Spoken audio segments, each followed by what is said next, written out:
सुप्रभात। कक्षा दूसरी। आज हम हिंदी व्याकरण में विशेषण के बारे में पढ़ेंगे। विशेषण किसे कहते हैं, विशेषण कौन कौन से शब्द कहलाते हैं। तो सबसे पहले हमें क्या देखना है कि विशेषण किसे कहते हैं। संज्ञा और सर्वनाम की जो विशेषता बताता है उसे विशेषण कहते हैं। आपको इसके पहले हमने संज्ञा और सर्वनाम के बारे में भी बताया था। तो संज्ञा और सर्वनाम की जो विशेषता बताए वही विशेषण कहलाता है। तो आपको याद कराएं कि संज्ञा किसे कहते हैं, किसी व्यक्ति, वस्तु, स्थान या भाव के नाम को संज्ञा कहते हैं। और सर्वनाम जो संज्ञा के स्थान पर प्रयोग किए जाने वाले शब्द होते हैं उसे सर्वनाम कहते हैं। जैसे संज्ञा में किसी का नाम आ गया, हमने लिखा राम, राम शब्द क्या हो गया, संज्ञा। और इसके बाद हमने राम की जगह लिख दिया वह क्या हो गया, सर्वनाम। तो संज्ञा और सर्वनाम की जो विशेषता बताएगा उसे ही विशेषण कहते हैं। संज्ञा और सर्वनाम की जो विशेषता बताता है उसे कहते हैं विशेषण। अब देखिए विशेषण के अंतर्गत क्या क्या आते हैं। विशेषण के अंतर्गत रंग, रूप, आकार, अवस्था, गुण, दोष, ये सारी बातें विशेषण के अंतर्गत में आती हैं।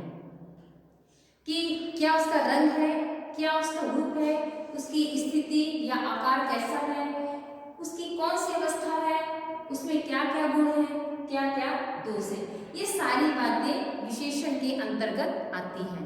तो आपको समझ में आया कि विशेषण किसे कहते हैं।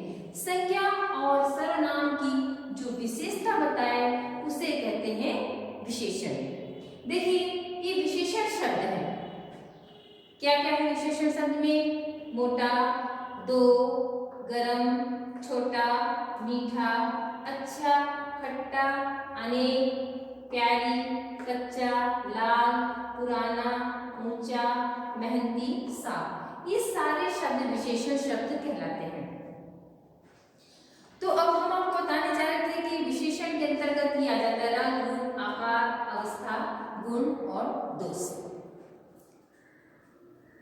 विशेषण के प्रकार भी होते हैं, लेकिन अभी आपकी छोटी क्लास होने की वजह से आपको सिर्फ इतना ही इस पार्ट में जानना है कि विशेषण कहते हैं। अगली क्लास में जब आप आएंगे तो विशेषण के प्रकार भी पढ़ेंगे। तो देखिए यहाँ पे कुछ उदाहरण दिए हुए हैं, इस उदाहरण में से आपको विशेषण शब्द ढूंढना है कि इनमें से कौन सा विशेषण शब्द है। अभी हमने आपको बता दिया ये विशेषण शब्द है और ये चीजें विशेषण के अंतर्गत में आती हैं। तो देखिए पहला वाक्य है, किसान परिश्रमी होता है।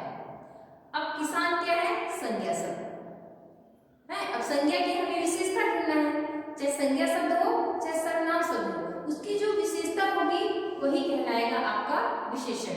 तो आपको इस वाक्य में से विशेषण शब्द ढूंढना है। तो लिखा है किसान परिश्रमी होता है। तो अब देखिए किसान तो संज्ञा हो गया, होता है क्रिया हो गया, तो क्या बचा, परिश्रमी। तो ये क्या हो गया, विशेषण।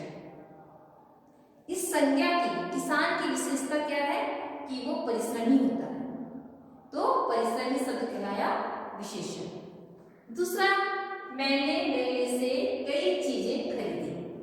खरीदी क्या हो गया, क्रिया। मैंने क्या हो गया, सर्वनाम। जहां पर नाम ना हो वही सर्वनाम होगा। यहाँ पे नाम था किसान, अब नाम की जगह लिखा मैंने, मैं, तुम, वह, वे, यह, वह, ये सारे शब्द क्या कहलाते हैं, सर्वनाम। तो यहाँ पे नाम किसी का नहीं है, क्या लिखा है, मैंने, तो मैंने क्या हो गया, सर्वनाम। अब लिखा मैंने मेले से कई चीजें खरीदी, तो सर्वनाम की विशेषता है कई, उसने कई चीजें खरीदी, तो कई शब्द क्या हो जाएगा, विशेषण। तीसरा, वह व्यक्ति थका हुआ है। थका हुआ है, तो ये थका हुआ है क्या हो जाएगा, क्रिया शब्द। ये हुआ है क्रिया शब्द, और वह क्या है, वह कोई नाम नहीं है, ये सर्वनाम शब्द है। अब इस सर्वनाम की विशेषता क्या है कि वह व्यक्ति कैसा है, थका।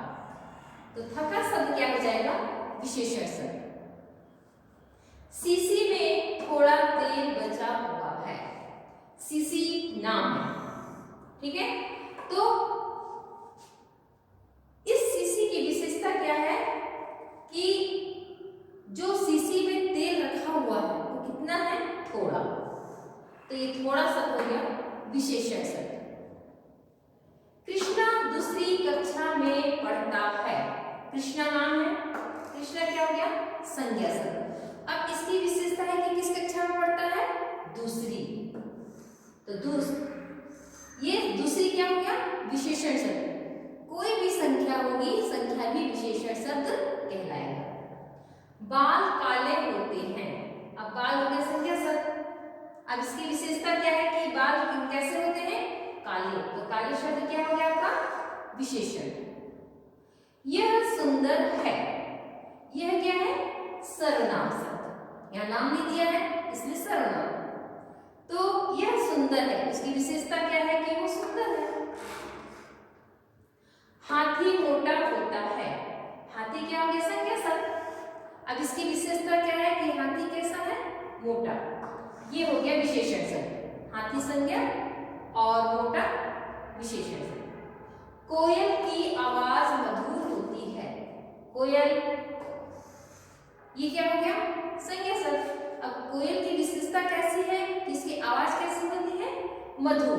तो मधुर क्या हो गया, विशेषण शब्द। तो आपने देखा संज्ञा या सर्वनाम की जो विशेषता बताया है वही विशेषण कहलाया। तो आपको समझ में आया विशेषण किसे कहते हैं, जो संज्ञा और सर्वनाम की विशेषता बताता है उसे विशेषण कहते हैं। अब विशेषण के अंतर्गत हमने आपको बताया था कि रंग आ जाएगा, रूप आ जाएगा, आकार आ जाएगा, अवस्था आ जाएगा, गुण आ जाएगा, दोष आ जाएगा। तो इस उदाहरण में इनमें से कई चीजें आ चुकी हैं। अब देखिए रंग है ना, ये दिया है बाल काले होते हैं, तो रंग में काला रखा है, ये विशेषण है। कोई भी रंग हो, हरा, नीला, काला, पीला, सफेद, गुलाबी, कोई भी रंग है, सारे रंग क्या कहलाएंगे, विशेषण शब्द। दूसरा क्या है, रूप। रूप सुंदर है कि बदसूरत है, ये रूप में आ जाएगा। तो रूप में आपको हमने बताया कि यह सुंदर है, इसका उदाहरण हो गया। अब इसके बाद क्या है, आकार। अब आकार में देखिए हाथी मोटा होता है। आकार में मोटा, पतला, छोटा, बड़ा, लंबा, ठिनगा, ये सारे शब्द हो जाएंगे। ये सारे शब्द क्या कहलाएंगे, विशेषण शब्द। तो ये इसका उदाहरण हो गया। अवस्था, इसमें अवस्था को उदाहरण नहीं दे। अवस्था 3 प्रकार की होती है ना। तो अवस्था एक बचपना हो गया, फिर युवा और फिर बुढ़ापा, ये 3 अवस्थाएं आ जाती हैं। तो अपन बोलते हैं इसका ये बचपना है, ये बचपना क्या हो गया, अवस्था में आ गया। यह औरत बूढ़ी है, तो बूढ़ी भी किसमें आ गई, अवस्था शब्द में आ गया, ठीक है। अब इसके बाद गुण दोष। गुण मतलब बुराई, एक गुण मतलब अच्छाई और दोष का मतलब क्या होता है, बुराई। तो हम किसी की गुण बताते हैं, जैसे यहाँ पे दिया है कोयल की आवाज मधुर होती है, ये कोयल की विशेषता है। कौवे की आवाज कर्कश होती है, कर्कश क्या हो गया, दोष, और गुण क्या हो गया, मधुर। ये समझ में आपको। तो इस विशेषण पाठ में आपको विशेषण की परिभाषा पढ़ना है और विशेषण के सारे शब्दों को आपको पहचान करने की कौन कौन से शब्द विशेषण कहलाते हैं। तो आपको ये बातें याद रखना होगा कि रंग, रूप, आकार, अवस्था, गुण, दोष, ये सारी चीजें विशेषण शब्द होती हैं। धन्यवाद।